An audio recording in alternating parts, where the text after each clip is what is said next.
From bloated and tired to free and inspired, welcome to Free and Inspired Radio with Philip Watkins, your weekly dose of everything digestion and mental health related. We hope you enjoy this episode.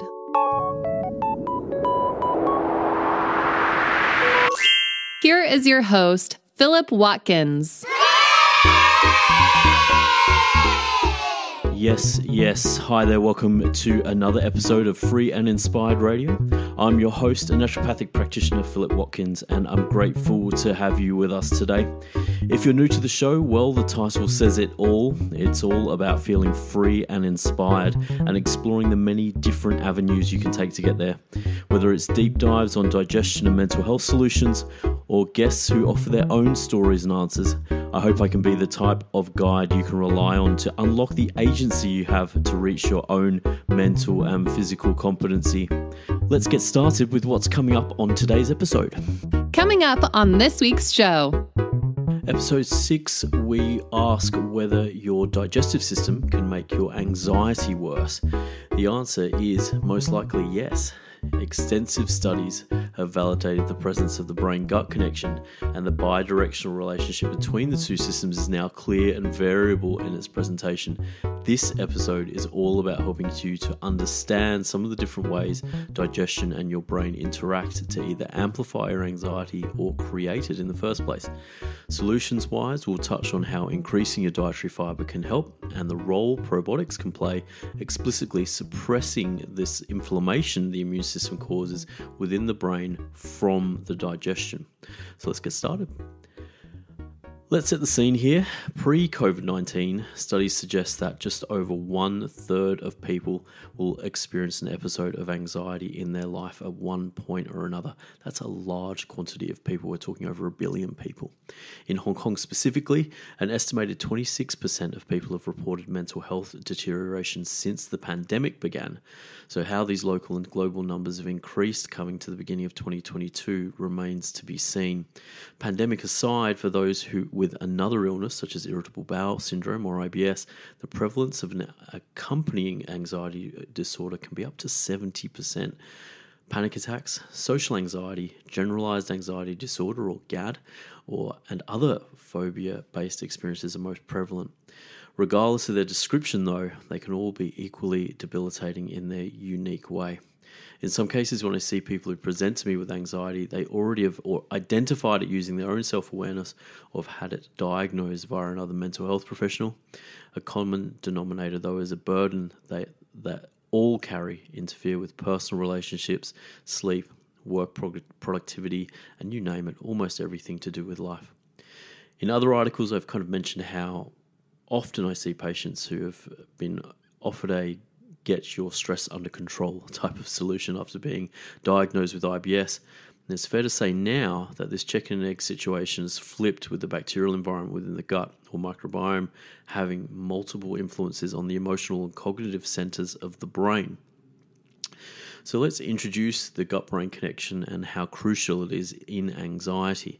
One of the clearest examples of the intimate relationship between the brain and the gut is the neurotransmitter serotonin, which you may know as the mood chemical. 90% of serotonin needed for regulating mood, behavior, and sleep, amongst a host of other functions in the central nervous system, is made in the gut. Just going to repeat that. 90% of serotonin needed for regulating mood, behavior, and sleep, amongst a host of other functions in the central nervous system, is made in your gut. Now consider that the first option for treating anxiety within modern medicine is antidepressant therapy. Serotonin's gut connection makes the brain and gut link hard to overstate, and it is often a new piece of information for my patients. I'm wondering how you might feel about that and whether or not it's new for you. The gut-brain axis also encompasses something called the hypothalamic pituitary adrenal or Hpa axis that you may have heard of, among other vital networks such as the full central nervous system. This axis expresses the relationship between the hypothalamus and the pituitary gland in the brain, two significant pillars linking the brain to the endocrine system that manages your hormones. So cortisol would be a big one if you've heard of that. Your stress hormone is deeply part of this Hpa axis. Together with the adrenal gland, the Hpa axis is a central player in keeping balance, also known as homeostasis, and how the body uses energy and responds to stress. The Hpa axis is part of the limbic system, which you may have heard of before, which is a vital part of the brain, predominantly involved in memory and emotional responses when it comes to anxiety. It is also considered the core axis that coordinates how the body responds to stress of any kind. So that could also be some thoughts, as well as what's going on in your environment. Remember, the Hpa axis is part of the gut-brain axis. Yep, the three pillars that govern how your body responds to the stimuli in its environment, externally and internally, are under the influence of your digestion and the processes within it. It now brings us to the immune system and how it's wise not to forget that the conversations as part of the gut-brain axis and how this leads to anxiety. Inflammation that originates in the brain can cause anxiety. So here's a fun fact for you regarding the immune system.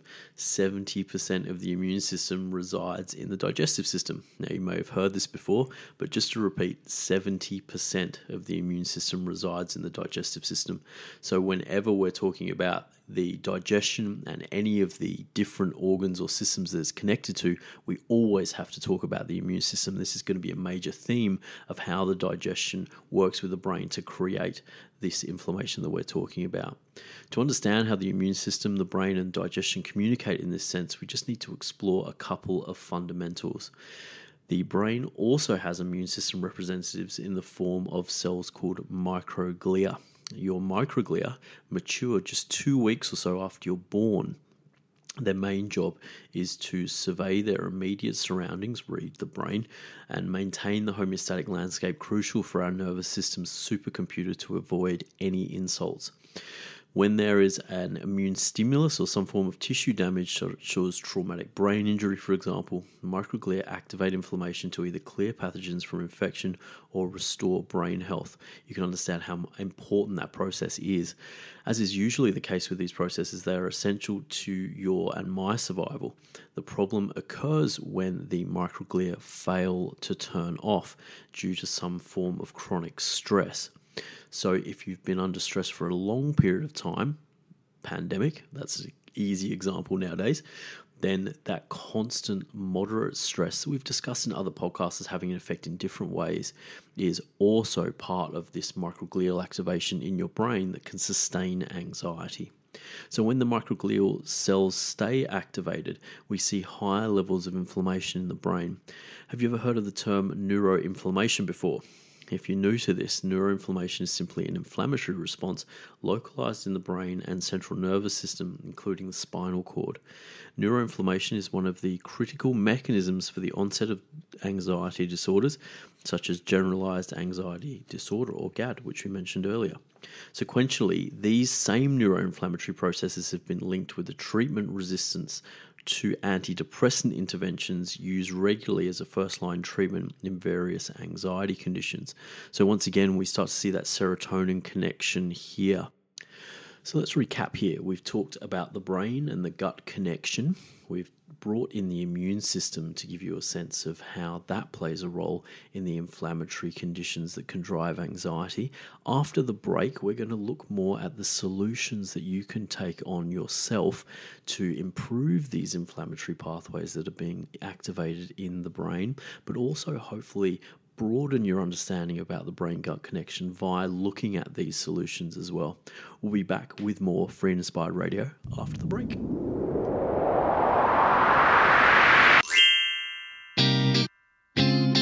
Whew, time to take a break. Are you enjoying this episode of Free and Inspired Radio?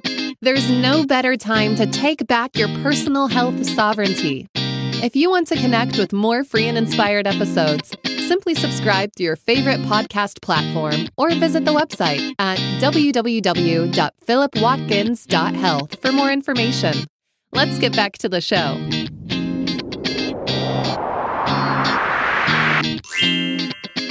Welcome back to Free and Inspired Radio. In episode 6, we're talking about the brain and the gut, and we're talking about whether or not digestion can create or amplify your anxiety.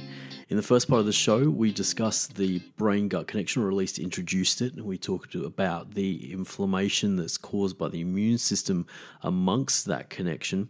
And in this part of the show, we're now going to talk about what you might be able to do to take a bit of control and maybe suppress some of this microglial activation that we've talked about. Now, the first thing we're going to touch on is the interaction between dietary fibre and your digestion and how they influence neuroinflammatory processes and can also actually suppress the immune system that causes anxiety.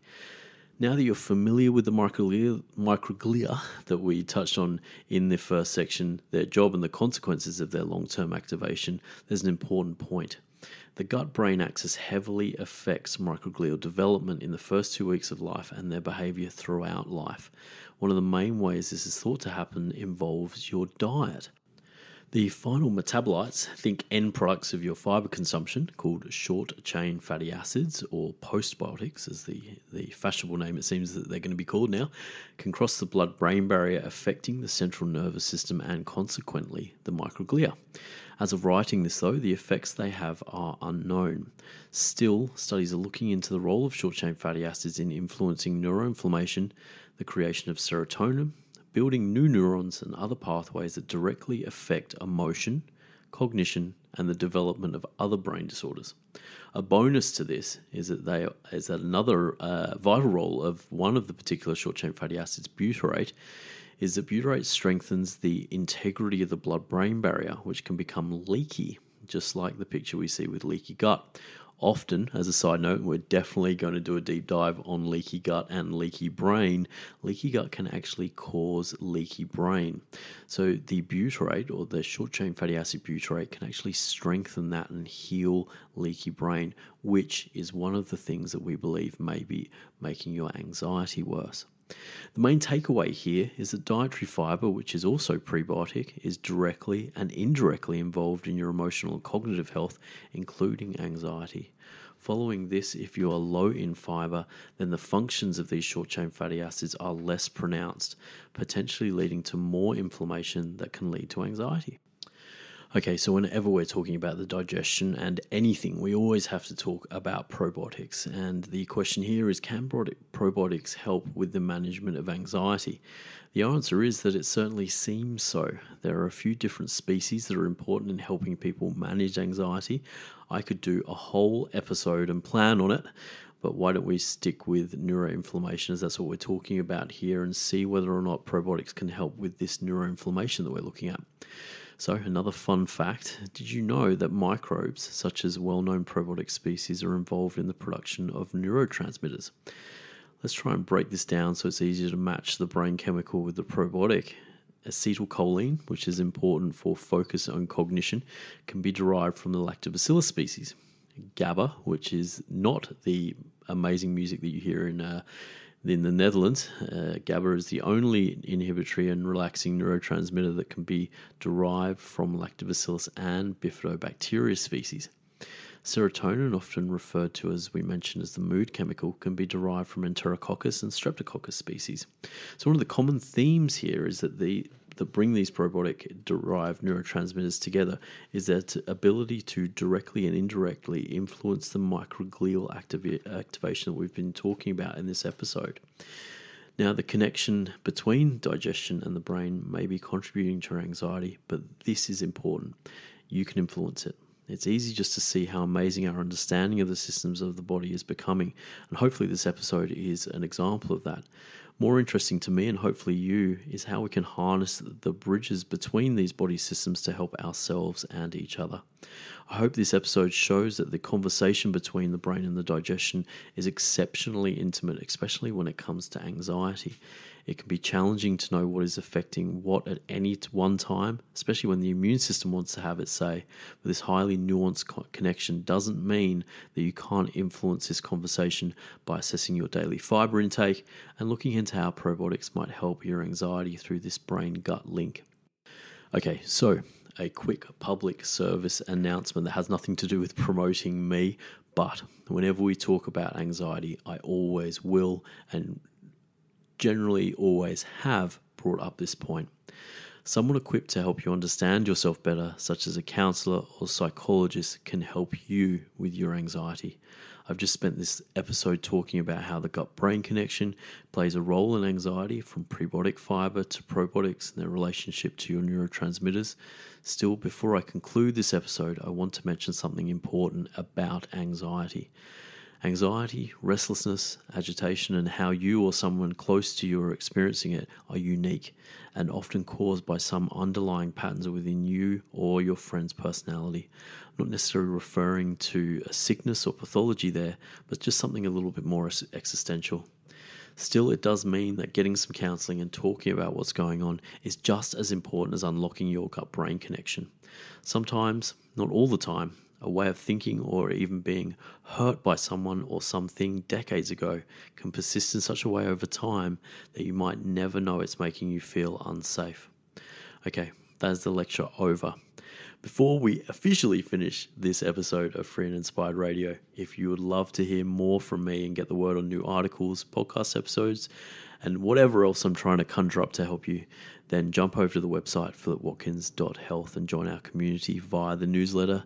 Sign up on the homepage and you'll be able to see the transcript for this show as well at the same place.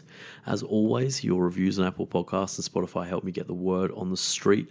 And if you're listening to this on YouTube, throw the video a like and a subscribe to see when each new podcast is uploaded. In the meantime, I bid you farewell for this week and look forward to joining you again for next week's episode of Free and Inspired Radio.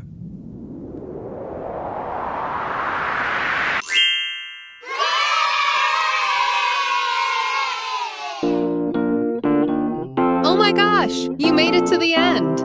This show is all about you, and we hope you finished this episode feeling one step closer to feeling free and inspired. We'll be back next week, but if you want to know more about Philip, please catch a digital flight to www.philipwatkins.health for further details about how we might be able to help. In the meantime, have a great morning, afternoon, or evening, and we'll see you for another episode next week.